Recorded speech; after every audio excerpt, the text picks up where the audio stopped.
Good morning. Tuesday morning.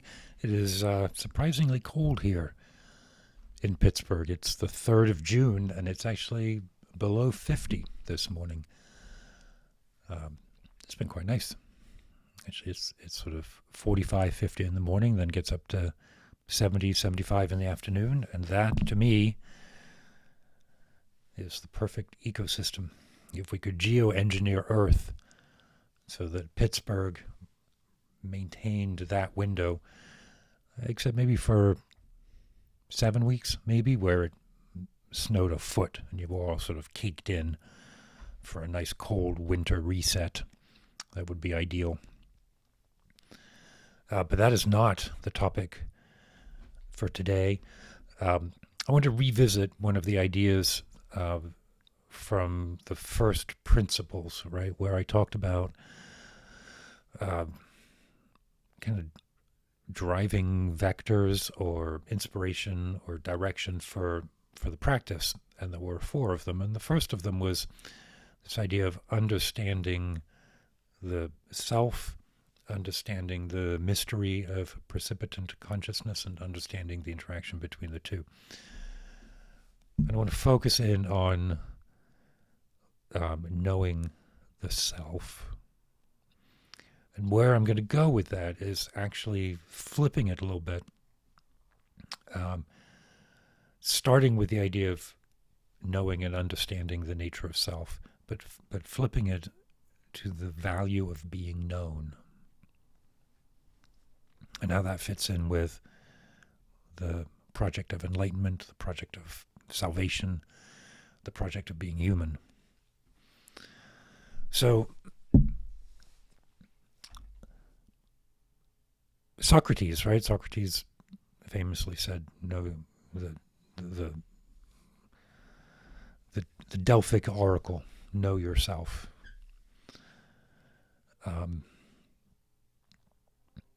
talk a lot here about the examined life and tools and techniques of just understanding what I think, what you think, whether that's journaling or so this kind of therapeutic Socratic dialogue that we engage in these videos, whether that's art, painting, poetry, reading poetry, writing poetry, finding artifacts that resonate with our lived experience. The poetry of Philip Larkin, for example, fills that role for me. I'm often either remembering or reaching behind me. Oh, I know that was compelling, YouTube. For the complete poems of Philip Larkin, I find his language to be resonant. I find his diagnosis of the human condition to be magisterially wise. Now, this is a tangent. I don't want to go too far in this. Larkin ends up in the wrong place quite often. Right? He will diagnose the anxiety of the human condition, but his cure, his prognosis, is cynical, ironic, and I think blinkered by fear and by booze. Larkin drank a lot, and I know what that can do. The point isn't to sell you on the value of Philip Larkin, although read some Larkin. I have this up here, the complete poems. I actually prefer the collected poems, which has all of his published poems in the order that in the collections they were published in. The complete has all of the poems in the order they were written, including the unpublished ones, which is great. But get the collected poems, not the complete. My collected poems are downstairs on my piano, and because you need Larkin on every floor. That means I need an extra copy, right? We have 3 floors. Anyway, that's getting off on a tangent. The idea is that there's art, there's poetry, there's music, sculpture, painting that you can use to reflect your lived experience, and that is what it can mean to know yourself. There's Socrates, there's Plato, there's writings you can study, there's therapy, there's Jung, there's Freud. Like, there's an entire civilization of artifacts that help us see ourselves reflected.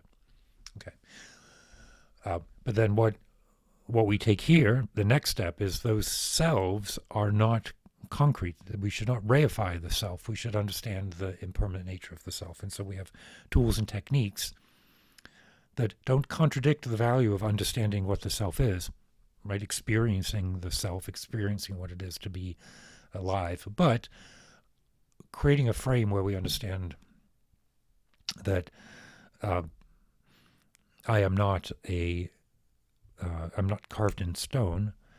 I'm not like a poem printed on a page. And even if I were, that page eventually will deteriorate. And at one point it didn't exist. It's made up of ink and fiber and all kinds of things. You can always pull on those threads and realize that the true nature of self is impermanent, which doesn't mean that it's not real. It just means that in the given point, right here, right now, you can't find a self. I'm listening to an audio documentary by Annika Harris, who is Sam Harris's wife, and a filmmaker and writer. She's writing about consciousness. And there's a lot that she's talking about. But one thing that I heard yesterday, it's an audio documentary. It's on Audible. She said, she was talking about binding phenomena in the brain, that when we see something and hear something and feel something, all that information moves at different speeds. Light moves differently from sound, of course, right? And then within our bodies, the physical sense and the eye sense and the hearing sense also move differently. They all come into the brain, and then the brain binds them together. And what that actually means is that we are living in the past. What we're experiencing right now took place in the past. So there is no present, at least in terms of the neurophysics of it, right? So that's all very helpful to understand. It helps clarify it helps bring that understanding of the self into the lived experience, which is part of what the practice of meditation is to do, right? So we start with things like journaling, things like poetry and art that give us immediate objects associated with our lived experience, and then we meditate. This understanding of the impermanent self can then gradually be integrated with the lived experience.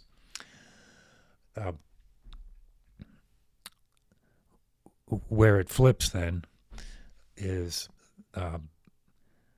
taking that understanding and being recognized. There's a moment in the meditation practice where the light goes on and you recognize what I've been talking about here. You recognize that nature of self. And who is doing that recognition?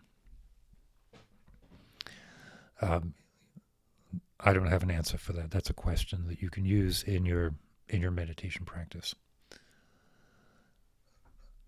Behind that, beyond that, though, I think, is this idea that the precipitant consciousness of the universe sees all of that. And that can be represented in Christ seeing you. It can be represented in a sense of well-being. It can be represented in a dream. Cultivating that sense of being seen and being known is a gift that the universe, the cosmos, the precipitant consciousness, the God provides to us. It is the process of grace. And one way of looking at the meditation practice is to clarify our immediate experience so that we're open to that sense of being known, the sense of having a place in the universe, the sense of having a reason, and the reason simply is that you are. Take that with a grain of salt, right? Like those are statements to be scrutinized and elaborated on and then let go.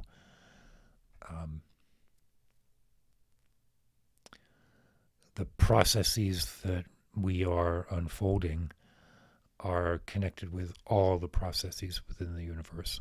And this sense of being known, not just knowing, but being known.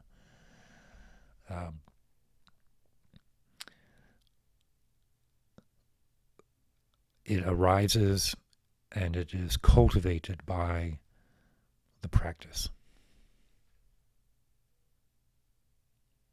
So let's leave that there for today. And if you have questions, drop a note in the comments or send me an email. And I will accumulate all those questions into a periodic question and answer. But thank you for listening. Share this with one person. Find one more person who you think will like this. If you've made it 11 minutes and 30 seconds in, there is probably at least one person in your life who you can share this video with. So keep your wits about you.